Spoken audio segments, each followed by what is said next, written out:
이제 폐 또 말씀인데 이제 엘리사에 대해서 한번 좀 보겠습니다.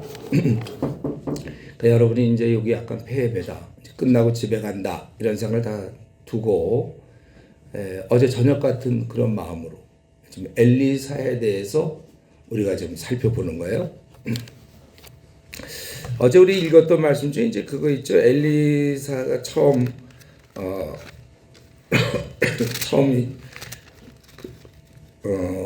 엘리야에 의해서 이제 부름 받았을 때 그 모습 우리 잠깐 볼까요?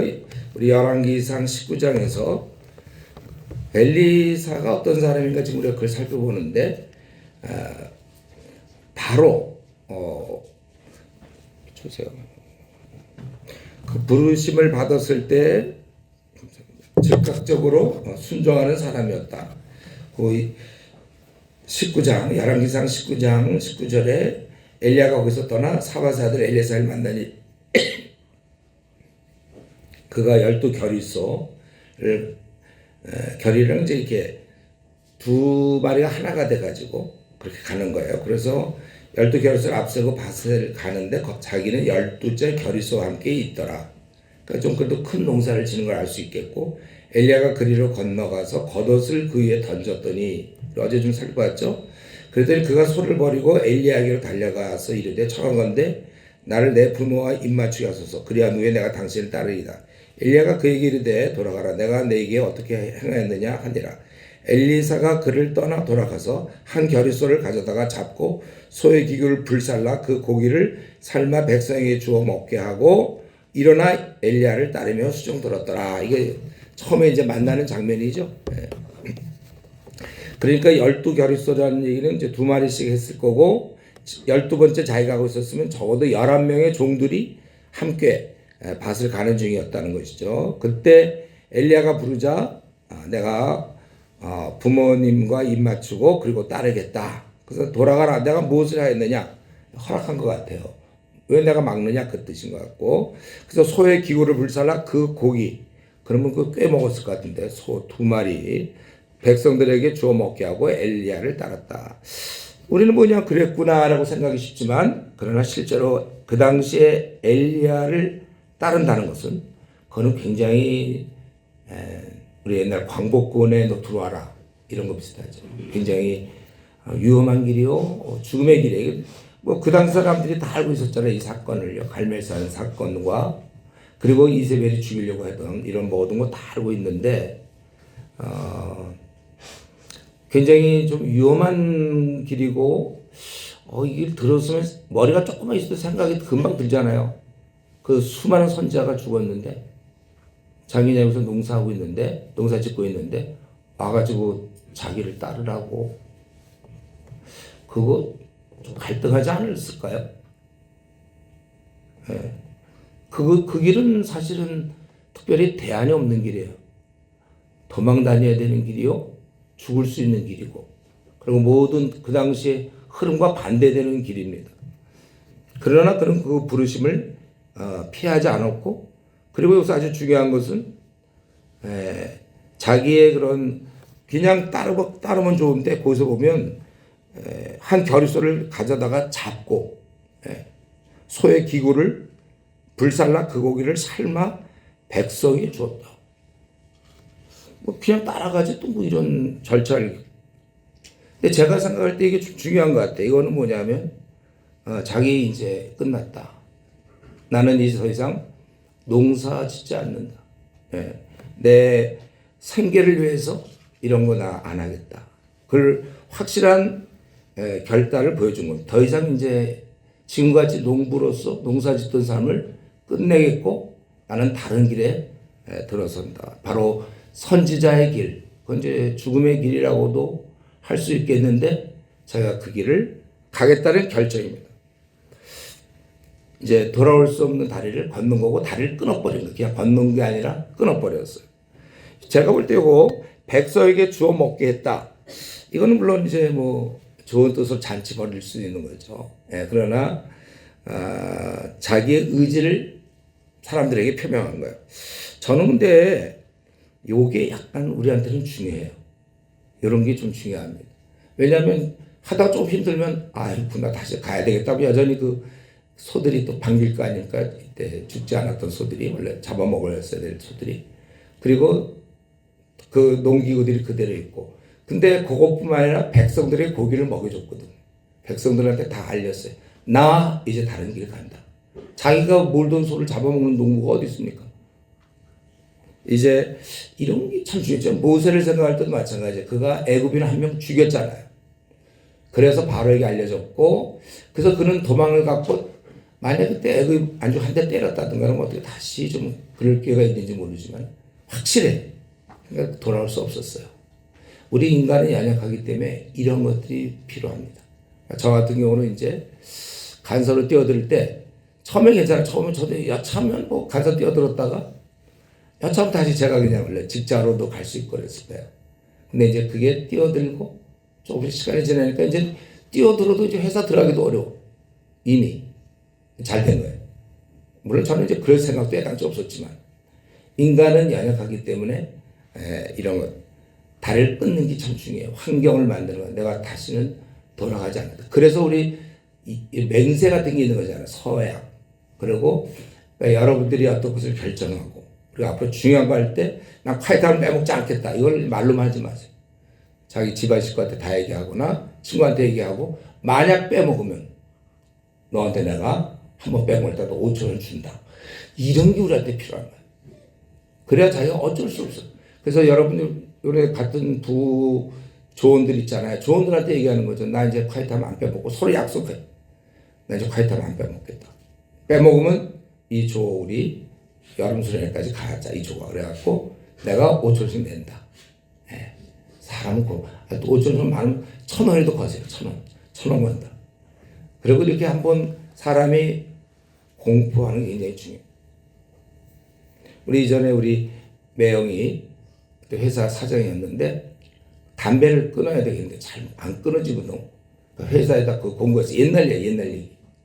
내가 담배 피는 걸 보고 들라 누가 지적했으면 10,000원씩 주겠다. 그 당시에 큰 돈이었어 10,000원.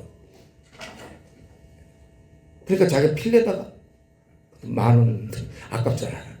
그러니까 못 줘. 근데 100원 걸면 안 돼. 100원씩 주겠다. 그럼 계속 펴. 네. 사람이 약간 이런 맛이 있는 거예요. 농기구를 불살라버리고. 저도 이제 이걸 분양받는데 가만히 생각해보니까 그 자기 엘리사가 자기가 이제 이 길을 간다. 확실하게 뜻을 정하고 그런 아주 환경을 만든 거죠. 이미 다 공부했는데 어떡할 거예요. 네. 사실 저와 여러분이 이제 지금 여기에 엘리사 부름받았구나. 또 뭐 엘리야도 그때 그랬고 뭐 모세도 그랬고 부름받고. 근데 신약 시대 때는 다 바뀌었죠, 여러분. 이제는 그런 뭐 부름 이미 저와 여러분이 다 부름받은 거예요. 베드로전서에서 했죠. 왕 같은 제사장이요. 우리 이제 다 제사장이에요. 우리가 왕 같은 제사장이고 그 이유는 뭐냐면 그 아름다운 덕을 선전케 하려 함이라. 하나님이 이미 작정을 하셨어요. 또 우리 고린도후서 5장 18절에도 우리에게 화목케 하는 직분을 주셨다 그랬거든요. 그래서 우리도 사실은 이러한 엘리사 같은 이 사람은 참 특별한 사람이구나 이게 아니고 우리가 원래 이렇게 살아야 되는 거야. 엘리사처럼 마음을 정해서 나는 주님께 나스린이다. 나는 이제 제사장이다. 사무엘이다. 이 우리 마음을 딱 정하는 거야. 그래서 이제 나는 이제 내 앞날은 결정됐다. 뭐예요? 남을 위해 사는 거예요. 반면 나를 사람들이 인정해주냐 안 해주냐 뭐 열등감에 빠졌느니 자기 연민에 빠져 끝났어요. 그런 게 어디 있어요? 엘리사가 그러고 기껏 부름받아서 맨날 그 생각하고 있으면 어떡해? 나는 뭐가 부족하다. 뭐가 막 사람들이 날 인정해 줄까? 엘리야는 굉장히 뛰어난데 나는 뭐냐 막 그런 식으로 생각할 시간이 어디 있습니까? 죽도록 충성하다가 주님 만나서 결과를 얘기하면 되는 건데 그런 면에 있어서 저는 헌신 못했죠. 때가 되면 헌신하겠어요. 이런 말들은 굉장히 비성경적인 말이에요. 그런 말은 없어요, 성경에. 이미 우리는 예수 믿을 때 부름받은 거예요. 예수를 믿을 때. 근데 자기는 한 번도 자기를 불렀다는 생각을 해본 적이 없는 것 같아요. 좀. 우리 교인들 중에 상당히 많아요. 그러니까 입술로는 물론 이제 나는 뭐 주님의 종이요, 뭐 주님은 그러니까 주인, 그분은 나의 주인이면 난 당연히 종인데도 입술로는 그렇게는 안 하는데 마음으로는 자기는 종이 아니라는 생각을 하는 것 같아. 또 이런 거 부추기는 게 그거잖아요. 우리 늘 얘기하던 것지만 뭐 보내는 선교사가 있고 가는 선교사가 있다. 성경에 없는 얘기 해가지고 자기는 그리고 아예 당연히 보내는 선교사로 아예 결정돼. 자기는 주님의 일을 절대로 나설 사람이 아니야. 자기는 그냥 왕 같은 왕이야 그냥. 그 왕 같은 제사장이 아니라 왕 같은 왕이고 자기는 항상 자기만을 위해서 살려고 그러는 거야. 이미 우리는 제사장이요. 아름다운 덕을 선정케 하려고 하네 불렀대는데도 우겨. 예. 그럼 모두가 좀 그런 얘기하면 기도 좀 해보고요. 우리 목사님들 중에 좀 약간 안 좋은 게 이런 거잖아요. 목사 이런 얘기 좀 안 좋은가? 뭘 좀 자기 얘기해서 자기가 마음에 안 들면 기도 좀 해봅시다. 그거 안 해. 그거 좀 안 좋은 것 같아요. 그 진심으로 이렇게 해야 되죠. 여러분 우리가 거듭난 저와 여러분 이런 면에서 분명해야 됩니다. 우리 로마서 6장 13절에도 오직 너희 자신을 죽은 자 가운데서 다시 살아난 자 같이 우리 덤으로 사는 인생 아닌가요?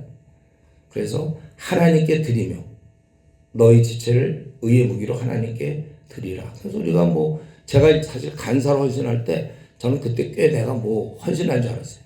아무것도 아니에요. 그거는 당연히 할 거 그냥 한 거예요. 네. 다만 여기서 우리가 이제 생각할 게 그거죠. 직업 문제인데 지금 이거는 어떻게 보면 농사 짓는 직업을 버리고 주님의 일을 뛰어들었잖아요. 그러면 우리가 주님의 일을 하고 주님을 따르려면 우리도 엘리의 사처럼 자기 직업을 버려야 하는가 이런 문제가 있어요.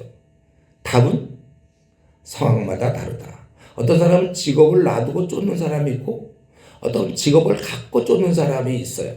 성경에는 그거에 대해서 얘기하지 않습니다. 복음 전하는 말, 복음 전하라, 제자 삼으라는 말은 있지만 직업을 가져라, 버려라 이런 건 없어요.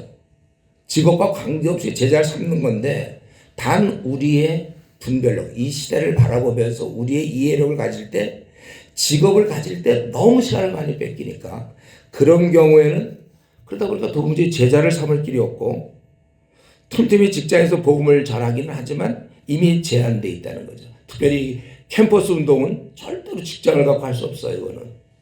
예. 이게 틈틈이 직장을 갖고 복음을 전한다. 숨이 안 찬단 말이에요. 이거는. 왜냐하면 너무 많으니까 300만을 향해서 나가야 되는데 그게 되겠으면 직장 가지고 조금 뭐 이렇게 해가지고 어느 세월에 한 대학도 하기 어려울 거예요. 그래서 개인적인 결단으로 전임에 나서는 거예요. 그리고 더 깊이. 아무래도 직장생활 뭐 8시간 하는 동안에 그 전에 자기가 성경을 연구하고 책을 보고 그 불신자들의 질문에 대한 대답을 준비하고 어린 자들의 질문 어떻게 섬길 수 있을까 어떻게 할 수 있을까 강의 뭐 이런 거 생각하니까 그래서 안 되겠다. 특별히 우리 교수들도 전문이 아니에요. 교수들은 뭐예요? 그 분야를 갖고 공부하고 박사학위 받아서 그 일을 하잖아요. 사실 누구나 다 이 전문가가 되려면 깊이를 더하려면 풀타임 돼야 됩니다. 파타임 갖고는 아무래도 이게 나눠져요. 전문가가 되지 못해. 그래서 할 수가 있다면 특별히 이 시대는 우리 저와 여러분 특별히 이 시대에 속한 사람들은 풀타임으로 뛰어드는 게 좋아요. 그래야 우리가 중국 대륙의 4천만 명을 어떻게 바꿀지 그런 걸 의논해야 되는데 이게 좀 안 되니까. 지금 근데 한국 교회 문제는 뭐냐면 이런 사람이 있어요. 약간 광신자 같은 사람은 무조건 직장을 버리고 막 주님을 쫓는 사람이 있어요. 그것도 심각한 문제인데 근데 그게 심각한 문제라면 반대도 심각한 문제예요. 아예 주를 쫓고자 하는 그런 마음이 없는지 아예 직장을 이렇게 그냥 직장에 눌러 앉아 있는 사람이 너무 많다는 거예요. 그냥 먹고 사는 일, 재테크에 관심이고 그래서 그 남은 시간만 주님께 드리는 사람이 너무너무 많아요. 한 50년 전, 40년 전에는 그래도 괜찮을지 몰라. 그때는 그래도 다들 막 열심히 했으니까. 지금은 그렇게 안 돼 있어요. 그래서 물론 우리가 직장 나름대로 생활하면서 복음을 전하는 거는 뭐 그거는 뭐 괜찮아요. 그거는 원래 뭐 누구나 그렇게 살아야죠. 그러나 적어도 이시 여러분들은 좀 잘 생각하셔야 돼요. 지금 이거 어떻게 할까? 이 상황이 이러니까 광복군에 뛰어드는 거, 광복군 안 뛰어들고 농사 지면서 조국을 위해서 일할 수 있지만 그러나 지금 일제 치하에서 민족이 신음하고 있단 말이죠. 이럴 때 광복구로 뛰어드는 게 젊은 사람들이 애국자들이 아니라 물론 그 중에 이제 폭탄 던지고 순교하는 뭐 윤봉길 뭐 이런 사람도 있겠지만은 그래서 지금 이제 문제는 뭐냐면 이런 운동이 예를 들면 IBF 같은 데가 이제 그런 좀 대표적인데 자꾸 이런 식으로 가르치는 거죠. 모든 게 다 주님의 일이다. 우리의 목표를 뭘로 삼았냐면 먹든지 마시든지 뭐든지 하나님의 영광을 위해서 하라. 예, 너희는 세상의 빛이요 소금이다. 그러니까 내가 직장생활을 잘하면서 빛이요 소금으로 사는 데 착한 일 좀 많이 하고 다시 한번 말씀드릴게요. 제가 쓴 책에도 나왔죠. 우리 그리스도는 누구나 다 빛이요 소금으로 그렇게 살아야 되고 세상의 빛과 소금으로 살아야 되는 그는 복음을 전해야 된다는 거예요. 우리의 사명은 복음을 전하는 게 우리의 사명이지 빛으로 사는 게 우리의 사명이 아니에요. 소금의 역할을 하는 게 우리의 사명이 아니에요. 그거는 기본 삶의 자세고 이제 빛과 소금으로 사는 세상에서 볼 때도 참 훌륭한 사람 그가 복음을 전해야 된다. 이게 이제 우리의 사명이에요. 주님이 우리에게 명하신 거잖아요. 가서 모든 족속의 제자를 삼으라. 이 명이 떨어진 이상 그게 우리의 사명이고 거기에 맞춰서 물론 이런 직장도 있겠지. 이런 진짜 혼자 시간을 자유롭게 쓸 수 있는 뭐 그런 직장 아니면 어떤 직장인데 예를 들면 한 1년에 한 250일에서 300일 휴가를 주는 직장 그럴 때 내가 뭐 다 될 거야 그런 것들은. 근데 그렇지 않으면 정말 직장이 매우고 또 야근이라도 하면 제가 영국에 있을 때 벌써 20년 전이지 영국에 25년 전 그때 우리나라 야근 열심히 할 때 영국 사람들은 보니까 일찍 다 퇴근들 하더라고. 한 3시, 4시 뭐 아주 일찍 퇴근하고 요즘은 우리나라 점점 그 당시 기본적으로 한 달, 2달씩 막 휴가였어요. 그런 데서는 아마 좀 직장을 갖고도 주님의 일을 조금 할 수 있는지 모르지만 대부분 그게 참 쉽지 않은 것이죠. 그러니까 어쨌든 중요한 것은 지금 직장일 열심히 하는 것이 곧 주의 일이며 전도다. 또 밤이라고 있어. 비즈니스 에즈 미션. 직장이 곧 물론 직장에서 복음을 전하면서 그런 일을 할 수는 있어요. 근데 가뜩이나 지금 제자 삼는 일에 너무나 어느 정도 중간만 가도 좋겠는데 바닥을 치고 있는 우리 한국 교회를 생각할 때는 이런 말들은 더욱 성도들을 잠재우는 말이라는 말이에요. 이런 말에 우리가 속으면 안 돼요. 우리가 직장인이라면 그리스도인으로서 직장일 열심히 하는 건 좋지만 그것 자체가 절대로 복음 전도일 수가 없다는 거. 입을 열어 복음을 말할 때 그게 복음 전도예요.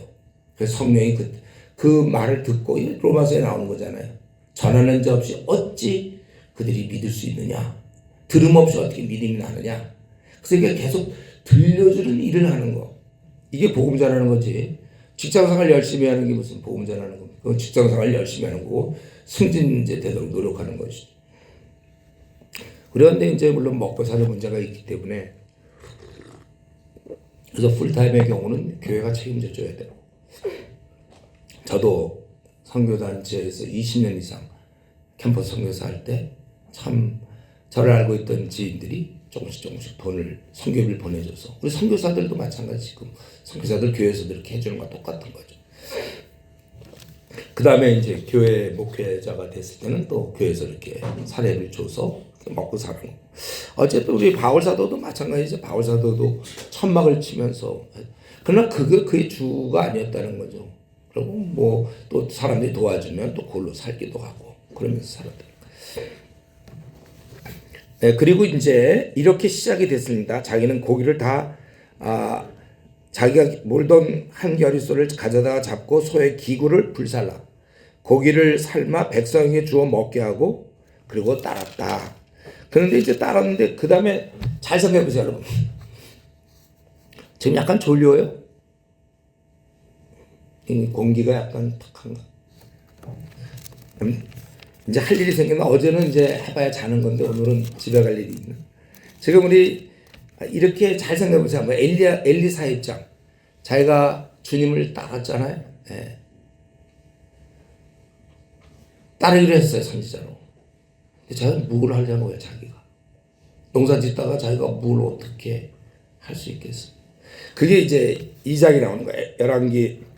열왕기야 2장에 보면 그 이제 엘리야를 계속 쫓아가서 어제 우리가 요것도 잠깐 살펴봤어요. 엘리야 얘기하다가 살펴봤는데 길갈로 갔다가 베델로 갔다가 여리고로 갔다가 요단으로 계속 이제 하나님이 들어올리실 거다 이거죠. 그리고 마지막으로 요단을 건너서 엘리야가 엘리사에게 그 2장 9절이죠. 2장 9절에 이제 데려가기 전에 내가 네게 어떻게 할지를 구하라. 저는 이때 엘리야가 이거 얘기하고 굉장히 조마조마했을 것 같아요. 뭘 구할지. 자기가 볼 때 엘리사 이건 애송이거든요. 뭐라고 할지. 아니 뭐 구할 거 없습니다 하고 이랬을지. 뭐라고 그랬을까. 근데 그때 엘리사가 이르되 당신의 성령이 하시는 역사가 갑절이나 내게 있게 하소서. 참 내가 어려운 일을 구하는 거다. 근데 보통 상식적으로 이때 갑절을 보통 구하지 않을 텐데 저도 스승만큼 되게 해주십시오. 보통 그게 구하는 거 아니에요? 근데 왜 이렇게 제가 생각할 때 갑절을 구했을까? 지금 엘리사는 자신의 처해진 상황을 알고 있어요. 비록 뛰어들었지만 자기는 심히 연약하단 말이에요. 그리고 상황은 굉장히 어려운 상황이 아주 최악의 상황입니다. 다 죽어서 선지자들. 자기 지금 혼자 남아서 사실은 엘리야가 남은 거고 그리고 자기가 남고 그 일을 자기가 이어받는 중이에요. 그러면 이 엘리야가 떠나면 나 엘리사는 어떻게 내가 하나님의 종으로 이 역할을 감당할 수 있겠는가 깊이 고민했던 것 같아요. 따라다니면서 자 가라 해도 계속 한 30km씩 되거든요. 계속 따라다니면서 어떻게든지 받아내야 되겠다. 자기 이걸로는 안 되겠다. 그래서 그는 죽기 살기로 엘리야를 쫓아다니고 그리고 절대 놓쳐서는 안 되는 그런 상황 속에서 뭘 할지를 구하라 했을 때 요거 기다리고 있었거든. 그때 그는 스승만큼 되게 해주죠. 이거만 해도 너무 어려운 부탁인데 그게 아니라 갑절을 달라. 제가 볼 때 심리학적인 문제가 더 커. 내가 왜 엘리야의 능력만 갖고도 충분해요 사실은. 근데 심리학적으로 지금 너무 이거 어떻게 되는가 이런 그만큼 절실했을 거고 여기 오늘 본문에는 안 써요. 본문에 보면 10절에 오히려 너 나한테 너무 어려운 거 구하지 않냐 10절에 매우 당황하는 듯이 난처한 듯이 약간 우리가 읽을 수도 있지만 저는 그렇게 읽지 않아요. 내가 어려운 일을 구하는구나. 속으로는 크게 감사했을 것 같아요. 이 정도의 심각함을 느끼고 있고 이거 하나님의 일을 이렇게 하려고 하는구나.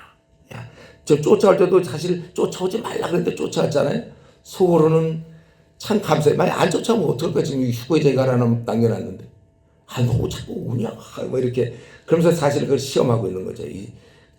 절대 엘리사는 절대 지금 놓을 수 없어요. 그렇지 않아도 고기 먹고 힘도 생겼는데 쫓아다녀야지 안 돼. 이거 놓쳤다가 어떻게 3번이나 그 주위 사람들이 들어올지 않을까 너희들 조용히 하라고 그러고 막 이제 아니 그런 상황 속에서 엘리사한테 그 물어보잖아요. 사람들이 이제 그럴 줄 아냐 이제 하나님 들러올 줄 아냐니까 야 니들 잠잠히 하고 있어 그냥 자기 쫓아만 다니고 있는 거야. 지금 시대가 어떤 시대인가? 이 엘리야 입장에서 자기는 지금 떠나야 되고 평생 이스라엘 위해서 일했는데 어제 살펴본 것처럼 도무지 열매가 없고 그리고 이제 한 명 남겨놓고 후계자 한 명 놓고 떠나야 되는데 그런 염려와 안타까움을 갖고 있는 상황에서 엘리사에게 이런 열정 자기를 쫓아다니더니 그리고 2배를 간구할 때 아주 정말 더 큰 성령의 역사가 있어야 되는 거예요. 우리 힘으로는 세상에 조롱거리밖에 안 됩니다. 우리가 싸움의 대상이 마귀거든요. 어둠의 권세자와 싸워야 돼. 그렇기 때문에 우리 하나님의 도우시 필요하고 이 수련회 와서 대부분 하는 얘기가 그동안 좀 넘어졌다 잘못 살았다 막 그런 당연해요. 하나님의 도움이 없이 어떻게 약한 게 막 귀신 우리 뭐 캐대헌인가? 난 그걸 안 봐서 모르고 그게 뭐 약자인지 모르겠지만 거기 뭐 저승사자가 나타난다고 뭐 그러던데 혹시 본 사람 있어요?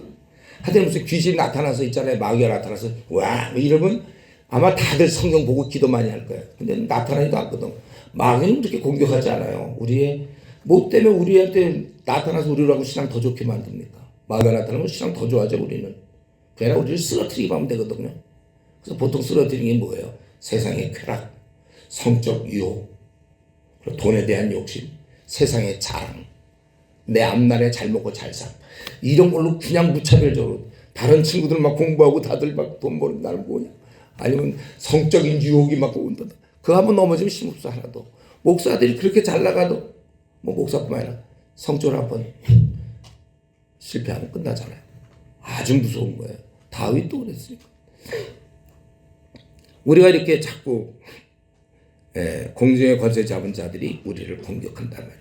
우리는 이때 절대로 이 엘리사가 엘리야를 붙잡은 것처럼 우리는 성령님을 붙잡아야 돼요. 우리 힘으로는 절대로 이길 수가 없어요. 그러니까 이러면서는 분명해야 됩니다. 이제 우리가 나가는 세상은 육신의 정욕, 안목의 정욕, 이생의 자랑으로 구성되어 있는 땅에 가서 또 여러 가지 거짓 가르침, 그럴듯한 말들이 많아요. 주위에 친구들이 하는 거나 이 땅에 사는 거, 또 이런 인터넷이나 또는 무슨 언론 매체들 통하여 아주 타락한 그런 게 전파되고 있단 말이에요. 외국의 영화 같은 거 하나 보더라도 사랑하면 잠자리 같이 하잖아요. 성경에서 그렇게 죄악으로 얘기하는데도, 또 아니면 그냥 야망에 불타올 거나, 그리고 그게 주인공이 잘한 거야. 야망에 불타올라서 뭐 이런 것들, 자꾸 그런 거 우리가 보다 보면, 그래서 성경을 봐야 성경적 사고를 받는데 자꾸 성경을 안 보고 그걸 보니까 세상적 사람이 된 거고, 그러니까 믿음이 미지근할 수밖에 없죠. 자기는 기도도 별로 생활도 안 하고 성경도 안 보는데 막 뜨겁다.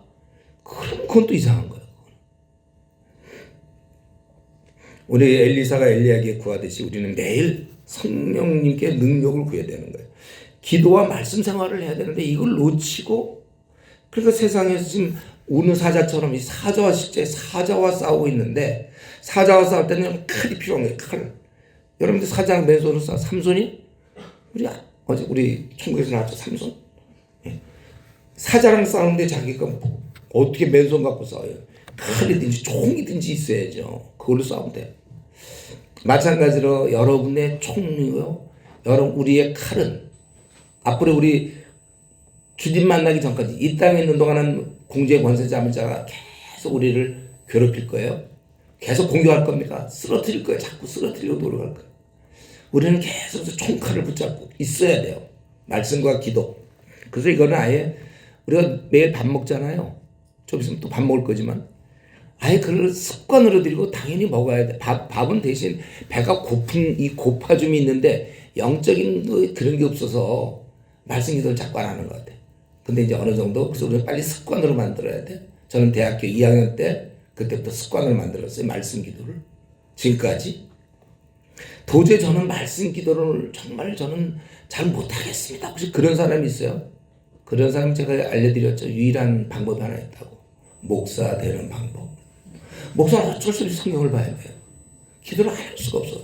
새벽 기도 모여라고 자기가 빠져. 그럴 수는 없잖아요. 설교합시다. 설교 나가 설교해야 되는데, 아이고 제가 성경을 안 봐갖고 좀 준비를 못했습니다. 오늘은 그냥 친구들과 여기 사회 옆사람과 대화하다 끝냅시다. 오늘 예배는. 이럴 수는 없거든.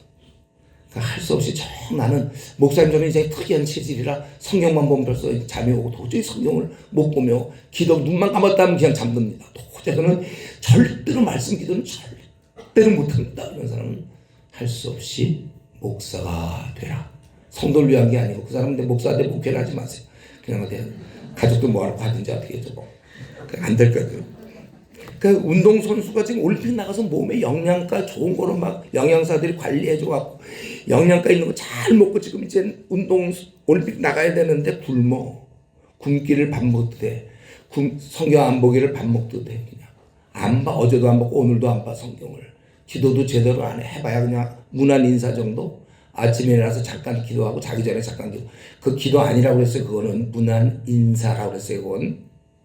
그러니까 자기가 무슨 힘으로 공제 권세자를 이기냐면, 그러니까 다들 수련 때 처음 들어오면은 다들 힘들도 없어요. 문제만 잔뜩 갖고 와요. 그러다 이제 끝날 때쯤 되면 계속 말씀이 접어요. 오전에 베드로 전서, 또 시편, 저녁에 또 이 말씀, 또 자기들끼리 또 나눔, 거의 대부분 그거 있잖아요. 그리고 기도, 이러니까 우리 몸 약한 사람이 병원 가서 링거 주사 맞고 막 회복되는 거 비슷하게 지금은 여러분 약간 회복된 거예요. 그래서 얼굴도 빛나 약간씩. 졸려도 약간 빛나 그러더라고요. 졸려도 약간 빛나는 얼굴로 졸리고 있어요, 여러분들이.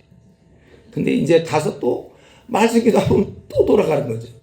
요즘 최고의 우리 말씀기도 생활 이렇게 하면 되더라고요. 뭐냐면 핸드폰 보는 사람보다만 많으면 돼요, 여러분. 제가 지하철 타잖아요. 진짜 다들 보고 있어요. 뭐 이게 약속이 나는 것 같아요. 지하철 안에서는 핸드폰 보라. 이게 무슨 명령으로 떨어졌지. 다들 보고 있어요. 아니, 서 있는 사람들도, 앉아 있는 사람 보는 건 좀, 서 있는 사람도 그 힘든 중에도 보고 있어요. 아주 굉장히 진지하게. 도대체 뭘 보내, 좀 사람들. 그래서 이렇게 보니까 게임을 하고 있더라. 어떤 아줌마가요. 야, 그 열정. 배워야 돼, 그러니까. 지하철 탈 때 다 배우세요. 저들은 저렇게도 열심히, 이렇게 쉬지 않고. 그래서 여러분들 지하철에서 할 수만 있다면 그 핸드폰 꺼내서 우리는 보되 성경을 보세요, 성경. 하루에는 보통 지하철만 잘 이용해도 하루에 한 5장에서 10장 볼 거예요. 지하철에서 그 좀 큰 글씨로 이렇게 해서 보세요. 좀 사람들 가운데 좀 앉아 서가지고. 이렇게 보는 사람도 있다. 이 시대에 좀 알려줘야 돼. 그래, 교회 다니는 사람도, 자기는 성경 하나도 안 봐. 도전이라도 받을 거 아니에요. 그럼 그렇게 하면 하루에 한 5장, 10장은 볼 수 있을 걸요. 왔다 갔다 한 20분, 40분만 다. 근데 우리도 거기에 동참하여. 그렇게는. 물론 집에서 충분히 3시간 정도 뭐 성경 보고 나왔기 때문에 좀 세상 돌아가는 거 알아야 되겠다면 좋아. 근데 하나도 없이 세상 돌아가는 거 알아서 뭐해. 자기가 그걸 이길 힘도 없는데. 지금 제가 무슨 얘기하는지 알죠? 지금 저번에 중에 지하철에서 핸드폰 얘기하나. 다 알겠죠? 우리에게는 근데 이러한 엘리사의 이 간청을 통해서 배워야 될 것은 긴박감이에요. 자기에게는 지금 이런 긴박감이 있어야 되는 거예요. 우리가 이 엘리사의 마음 똑같이 이 시대가 우리에게 맡겨져 있다. 나에서 이 대학 2만 명이 결정되는 것이고 나에 의해서 우리나라 300만이요. 또 나에 의해서 앞으로 여러분 시대를 저는 기대해요. 여러분 중국 대륙에서 움직일 거예요. 여러분들은 4천만 명의 대학생들을 나에게 맡기셨다. 그런데 두 번째로 나는 부족하다. 그래서 세 번째로 열정적으로 매달린 거예요. 이 엘리사는. 우리도 마찬가지. 우리는 이제 엘리야 대신 우리는 성령님이 계신 거죠. 성령님께 간구해야 되는 거예요. 자, 여기까지 얘기하고 이제 하나만 더 말씀드려야 돼. 저는 시간이 제한이 있네. 이제는 어제는 그동안 20분 안에 끝내야 되는 거예요. 이제. 그래서 과연 2배 그걸 받았던 결과 이상이 여러분 11개 하루 쭉 읽어보나 이상이 아니라 계속해서 막 기적들이 막 나오잖아요. 왜냐하면 그걸 보여주는 거야. 그가 이런 능력을 갖고 있는 거야. 과거에 그릇을 빌어갖고 다 기름을 채우라서 빚을 갚고 먹고 살도록 하고 수넴 여인의 아들을 살리고 또 이 선자들이 먹으려고 가난하니까 뭘 끓여 먹다가 독이 있는 걸 보고 독을 제거하고 또 조금의 양식을 가지고 100명분을 오병이어 비슷하게 구약에 그걸 갖고 사람들을 100명을 먹였다. 도저히 있을 수 없는 양식을 가지고 100명을 먹이는 역사가 있고 그리고 우리가 잘 아는 5장에서는 나만의 그 나병을 고치잖아요. 그리고 도끼가 또 떨어져 있는 걸 도끼를 나뭇가지를 던져갖고 도끼를 올라오게 했단 말이에요. 도끼가 떠오르게 한다든가. 그리고 이제 오늘 읽은 그 6장, 7장 부분이 뭐냐면 바로 아람 군대가 쳐들어. 이제는 민족적 큰 전쟁에서 그만 좀 한번 살펴보려고 그래요. 민족적 큰 전쟁이 벌어지는데 그래갖고 이 민족이 와가지고 아람 왕족에서 포위를 해버려 성을. 그래서 이들이 6장에 보면은 6장 25절에 보면 아람 사람이 사마리아 에워싸움으로 성중이 크게 줄여서 나귀 머리 하나에 은 80세겔. 먹는 것 중에 제일 정말 안 먹는 게 바로 이 부정한 짓이고 나귀 머리라는 것은 부정하기 때문에 상대도 안 하는 거고 또 가장 먹을 수 없는 부분인데 그게 은 80세겔이라. 그리고 비둘기 똥 4분의 1 값에 은 5세 0.3리터 정도 되는데 그게 은 5세겔 약 55g 정도 되는데 그러니까 도저히 너무나 굶주렸기 때문에 별게 다 그렇게 아주 비싸게 되는 이런 상황이라는 거예요. 그리고 바로 26절부터 보면 여인들이 서로 자기 남의 아들을 잡아먹고 자기가 자기 아들 잡아먹기로 하니까 서로 아들을 잡아먹으면서 그런 모습이 워낙 굶주리니까 지금 이제 이런 가운데서 지금 7장 아까 우리 읽은 말씀이죠. 이런 가운데서 이제 엘리사가 왕을 만나게 되고 왕이 처음에는 엘리사를 막 뭐라 그랬지만 당신 때문에 이제 그렇다는 거고 그래서 이렇게 얘기한 거야. 지금 너무나 굶주려 있는 가운데서 지금 민족의 큰 전쟁 중에 이런 역사가 있는 거야. 엘리사가 뭐라 그러냐면 7장 1절에 내일 이맘때는 모든 게 다 회복된다. 밀가루 한 스아에 보통 스아가 7.8리터 정도 되는데 한 세겔이다. 11g 정도. 예. 그래서 이렇게 내일 그렇게 된다. 한 스아를 한 세겔에 매매하고 보리 두 스아가 한 세겔로 매매되리라. 아주 뭐 도저히 있을 수 없는 걸 내일 그렇게 된다니까. 그때 왕의 어떤 한 장관이 여호와께서 하늘에 창을 내신들 아주 여호와의 그 종을 비웃고 있는 거죠. 창을 내신들 어찌 이런 일이 있겠느냐. 그러니까 너는 보긴 하겠지만 먹지 못할 거다. 그렇게 얘기하고 이제 이렇게 시작된 거예요. 그래서 그 3절 우리 아까 다 읽은 거예요. 이거는 그래서 그리고 어떤 일이 벌어졌냐면은 이 아람 군대가 도망가 버리는 거예요. 왜 도망갔냐면 거기 6절에 보면 이런 주께서 아람 군대 군대로 듣게 했어요. 군인들이 다 들었는데 뭐냐 병거 소리와 말소리와 큰 군대 소리를 듣게 했어요. 하나님이 이런 소리를 바라신 거죠. 그랬더니 아람 사람들이 생각하되 이거는 이스라엘 왕이 우리를 치하여 햇사람의 왕들과 애굽 왕들 강한 나라들이에요. 그들에게 갑을 주고 그들을 우리에게 오게 하겠다 하고서요 다들 도망가 버린 거예요. 그래서 그들이 7절에 보면 해질 무렵에 일어나서 도망하되 그 장막과 말과 나귀를 버리고 그 지정을 그대로 두고 목숨을 위하여 도망하였습니다. 그랬다는 거예요. 그날. 근데 우리 문제는 뭐냐면은 그런데 이렇게 도망가서 이들은 성 안에 다 갇혀져 있잖아요. 지금 밖에 군단들 때문에. 그래 도망갔는지 안 간지도 알지 못해. 근데 아주 그 나병 환자들은 이 성 안에 있지 못했거든요. 전염이 되고 나병 환자는. 그래서 그 앞부분에 보면 3절에 거기 나오잖아요. 나병 환자들이 이런 생각이 들었어. 우리 어차피 굶어 죽는 거 아니냐. 차라리 아람 군대에서 항복하자. 그래서 뭐 살려주면 좋고 죽이면 죽자. 어차피 죽으니까 나병 환자들이. 근데 사실 그들이 가서 항복해봐야 뭘 받아주겠습니까? 나병 환자 뭐 했을 거가 있다. 그러나 우리를 만약에 항복하면 자기들이 싸우다 한 것도 아니에요. 그래서 4절에 항복하자. 그들이 우리를 살려들면 살 것이요. 죽으면 어차피 죽는 거잖아요. 믿자 본전. 가만히 앉아 죽는 것보다 그래서 가서 혹시 항복했는데 그래도 우리를 받아줄지 알기 뭐냐.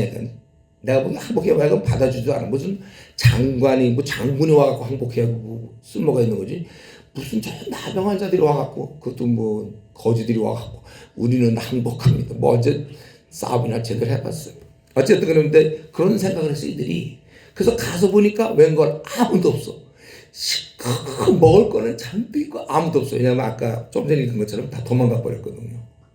그랬더니 그냥 난리가 나서 시커 먹다가 그러다가 문득 생각을 해보니까 야 우리가 이거 잘못된 거 아니야. 우리 민족은 어쨌든 성에서 굶주려 죽고 있는데 우리만 이거 시커 먹고 지금 여기 아무도 없다는 걸 이 좋은 소식을 알려야 되느냐 이제 않는 거냐. 그래서 거기 9절 한번 보세요. 9절 나병 환자들이 그 친구들에게 서로 말하되 우리가 이렇게 해서는 아니 되겠다. 오늘은 아름다운 소식이 있는 날이거든. 우리가 침묵하고 있다. 자기들은 시커 먹고 뭐 금을 숨기고 자기들이 막 그랬다가 만일 밝은 아침까지 기다리면 벌이 우리에게 미치지니 이제 떠나 왕궁에 가서 알리자. 그래서 알렸고 그래서 와서 보니까 진짜 그래서 사람들이 다 그거를 노력했다는 거예요. 그래서 길에 가득 해가지고 사람들이 그걸 다 주워가지고 갖고 왔더니 노력했더니 16절에 백성들이 나가서 아람 사람들의 진영에 노력한지라 이에 고운 밀가루 한 서에 한 세겔이 되고 보리 두 수아가 한 세겔이 되니 여호와의 말씀 같다. 그래서 너무 먹을 게 많아서 원래 가격대로 그렇게 회복됐단 말이야. 그리고 그때 하나님이 창을 내시들 어쩐 일이 있겠느냐는 그 장관은 이 왕이 너 문 좀 지켜 그렇게 세웠는데 사람들이 막 그건 나가느라고 그만 밟혀 그는 죽었다. 그래서 참 그런 걸 알았지만 먹지는 못한 채 죽어갔다는 그 말씀이 그대로 이루어졌다. 19절 20절 그겁니다. 여기 이제 우리 지금 마지막으로 한 13분 남았는데 13분 동안 살펴볼 말씀이에요. 우리는 이것을 볼 때 이 장관 함부로 하나님에 대해서 하나님의 경륜과 섭리를 우습게 봤던 그 대가를 받았다는 거죠. 우리 12정탐꾼도 하나님이 가서 땅을 주라고 그랬는데 믿음으로 반응하지 않고 불신하다가 그 10명 다 죽지 않았습니까? 그 나라에 들어가지 못하고. 이렇기 때문에 우리가 하나님의 명예에 관계되는 거 여러분 그거 극히 조심하셔야 돼요. 함부로 자기 생각이 하나님 되는 거 안 된다 막 이런 식으로 얘기하는 거는 조심해야 돼요. 그리고 이 하나님이 일하시면 오늘 본문에서 이제 제가 드리고 싶은 말이 그건데 하나님이 그대로 어떻게 이렇게 일하시는지 한번 여러분 보세요. 지금 아주 기근 중인데도 엘리사는 내일 갑이 떨어진다고 그랬죠. 그러고서 이제 일이 어떤 일이 벌 말이 안 되는 상황인데 아람 군대가 큰 소리를 듣고 그리고 조사도 왜 안 해봐? 그거 얼마든지 알아볼 수 있는데 자기들이 그냥 판단을 내는 게 햇사람 왕과 애굽 사람들 애굽 왕에게 이스라엘 왕이 값주고 군대를 지금 빌려온 것이다. 아예 확신해. 어떻게 이렇게 확신들이 있는지 몰라. 그리고 도망가는데 도망가려면 뭐 말이라도 타고 도망가지 다 두고 도망가 버렸어. 짐도 하나 챙기지 않는 그 이상한 도망. 아주 이상한 도망을 했어. 그리고 이제 진짜 여기서 제일 큰 문제는 그거잖아요. 그들이 비록 도망갔어도 그걸 우리가 알 길이 없다니까 성에서는. 근데 이때 마침 나병 환자들이 이런 기특한 생각이 아니라 우리가 항복하자 살려주면 되는 거고 아니면 죽자라는 아주 그 죽기 살기로 이런 사색결단을 그들이 적진에 들어갔다는 게 참 신기해. 예. 그리고 나서 그럼 나병 환자들이 이거 보고 시컷 먹고 그냥 자기들 그동안 서론 받았던 거 은금 다 감춰놓고 자기들끼리 즐기면 그러면 내일의 그 가격이 그렇게 된다고 말했는데 이들이 뭐 잡버리고 나면 뭐 가격이 되는 게 안 되잖아요. 그렇게. 근데 그들이 그 사실을 알리지 않거나 또 알렸어도 그 다음날 시컷 자고 그 다음날 우리가 그만하면 안 되겠다. 그랬으면 그날 원래 값이 떨어진다고 그랬는데 그럼 값이 떨어질 수가 없는 거잖아요. 그날 밤에 알려줬기 때문에 그 다음날 가격이 이렇게 된다. 그리고 왕이 판단을 할 때 야, 이거 혹시 우리 속이는 거 아니냐? 우리가 문 닫고 있으니까 싹 비켜난 거 아니냐? 그럴 때 신하들도 그럴 것 같습니다. 했으면 끝나는 건데 신하들이 우겨요. 예, 적극적으로 우리 말 아직 5마리가 있다. 가서 한번 정탐하자. 또 그러니까 왕이 보통 권위상 야 내가 그랬으면 들어야지 그렇지 않고 순순히 그래갖고 가서 본 거예요. 예. 그리고 제일 극적인 건 바로 이 사건 중에 가장 극적인 건 뭐냐면 어째서 이 식량과 그러니까 공급과 수요가 맞아 떨어지냐고요. 만약에 이때 이 군사들이 만약에 너무 많은 걸 갖고 왔다면 식량이 많았다면 한 세겔이 아니라 반 세겔로 떨어졌을 거예요. 너무 먹을 게 많으면 가격이 떨어지는 거잖아요. 또 만약에 이들이 갖고 온 식량이 이들이 먹을 만큼보다는 이들 다 먹일 만큼은 안 되면 그러면 한 세겔이 아니라 한 2세겔, 3세겔이 될 거라고요. 그러니까 참 어떻게 아람 군대가 어떻게 식량을 요 이스라엘 백성만큼 그들이 그 쓸 수 있는 그만큼 딱 준비해놓고 그리고 먹지도 않고 그냥 가버렸는지 모르겠어. 그리고 또 왜 왕이 하필이면 그 조롱하던 장관을 성문지기로 세웠는지 성에 그 지키게 또 사람들이 문을 지킨다고 해서 그 발표할 법이 어디 있어요. 근데 왜 또 다시 밟혀서 또 발표도 중상만 입을 수도 있는데 죽게 되는지 이 모든 것들을 하나하나 보면 하나님의 일하심이죠. 저와 여러분이 믿고 지금까지 섬기던 하나님은 이런 하나님입니다. 모든 걸 다스리고 소리 하나로 이 아람 군대를 다 쫓아내시고 그들의 그 식량과 어떻게 이스라엘 백성이 그렇게 우리 다 배웠죠. 이런 거 경제법칙에 수요와 공급이 다 어떻게 그렇게 맞추는지 만약에 틀리면 하나님 말씀 권위가 없는 건데 이런 면에서 저와 여러분 이제 떠나면서 오늘 우리가 답답해야 될 여러 가지 마음에 원하는 거 있습니까? 또는 굉장히 비관할 만한 속상한 일이 있나요? 절망적인 게 있습니까? 하나님은 하시는 분이 우리의 목자시고 우리 아버지세요. 내가 아버지라고 매일매일 부르는 그분은 모든 것이 가능한 분입니다. 그렇기 때문에 내가 지금 닥친 일이 속상하고 오래 기도해도 응답도 안 되고 절망적이라 해도 다시 한번 이 시간에 그분은 다 해결할 수 있다. 기도로 해결했다는 거예요. 그렇기 때문에 여러분 한숨을 쉬지 마세요. 남은 생 한숨, 가정의 문제가 있고 또 자기 개인의 문제가 있습니까? 한숨 쉬지 마세요. 내가 만약에 낙심 중에 있다면 성 안에 갇혀져 있던 이스라엘 백성이 될 거예요. 아무 소망이 없고 이거 어떻게 먹고 사나. 자기 자식들 잡아먹고 살 정도. 그 정도의 극한 기근이라도 내일 이맘때에 이렇게 된다. 이 말 한마디로. 여러분 우리가 사실은 온 우주의 왕이신 하나님을 섬기면서 어쩌면 그런 쥐염 열매를 먹던 그런 거. 그러나 아버지가 계신데도 이 아들은 쥐염 열매를 먹어야 되는 하나님을 떠나 있기 때문에. 그렇다면 우리가 이제 사실 그래서 하나님 떠나봐야 만족도 없어요. 둘째 아들이 막 쾌락을 누리는 것 같고 뭔가 즐거운 것 같고 자기 멋대로 하는 것 같았지만 그게 무슨 만족이 있습니까? 나중에는 결국 쥐염 열매도 그것조차도 제대로 못 먹는. 사실 저 여러분 하나님 아버지를 알고 있어요. 그렇다면 여러분 다시 그분께 나가시면 됩니다.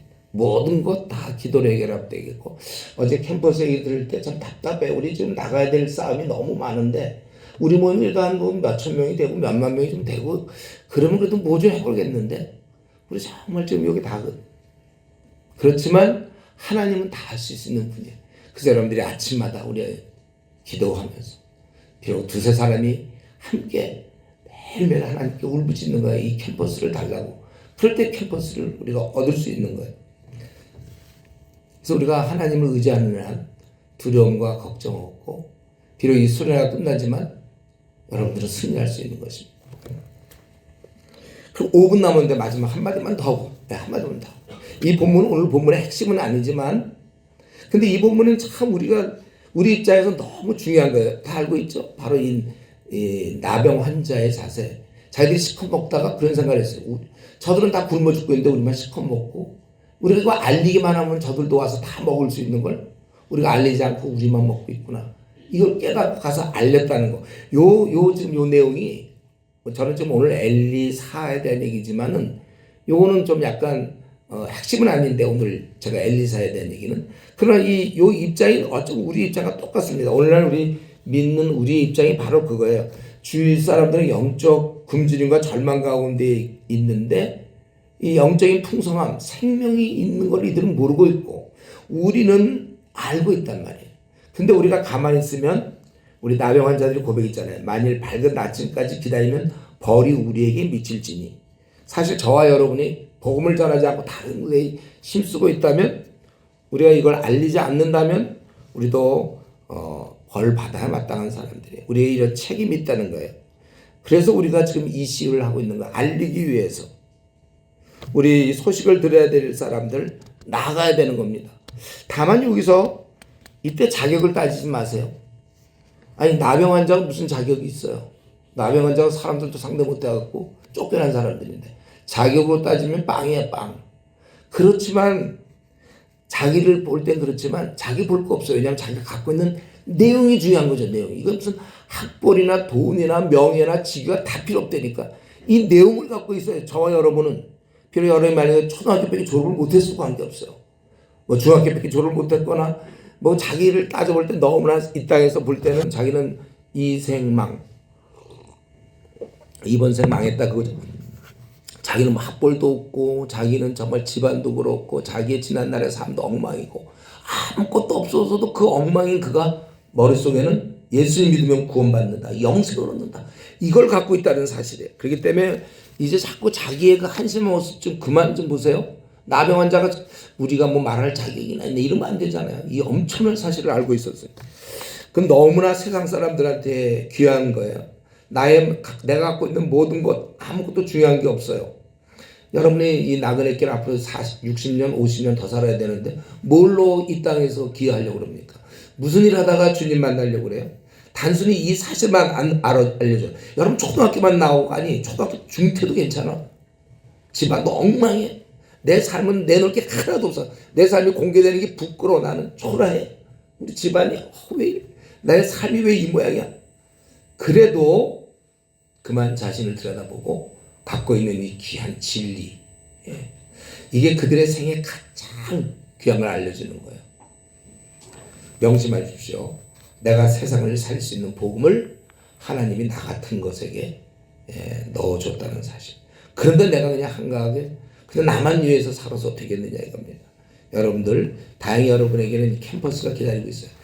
일할 실업자가 아니라 일터가 기다리고 있단 말이에요. 여러분들이 캠퍼스에서 여러분 친구들 같은 과 선후배 이들을 위해서 여러분들이 이 귀한 사실을 알려주고 자꾸 자기의 한계는 그만 얘기하시고 남의 환자 알아요. 남의 환자 우리는.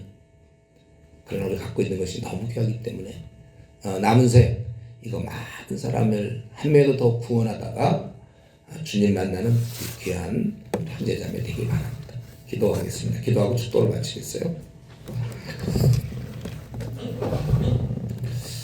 우리 이 시간 한 3분 정도 시간이 많이 돼 1분 정도 여러분 좀 다짐하는 기도를 좀 하고 그리고 제가 기도해요. 1분 정도 통성으로 기도하겠습니다.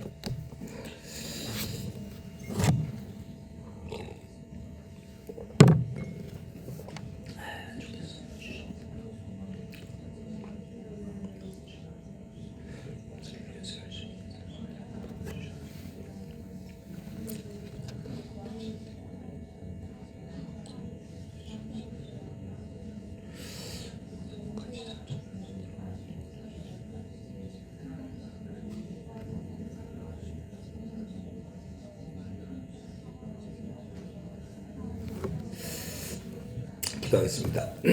하나님 우리에게 하나님께서 귀한 복음을 알려주셨고 우리가 그것을 알고 있사오니 아버지 하나님 우리 자신의 한계를 자꾸 얘기하지 말게 하시고 귀한 복음을 세상 사람에게 알리지 않으면 화가 있을 것이고 벌이 있을 것이라고 그랬는데 우리가 그런 마음으로 힘써 복음을 알릴 수 있는 저희들 되게 하여 주시옵소서.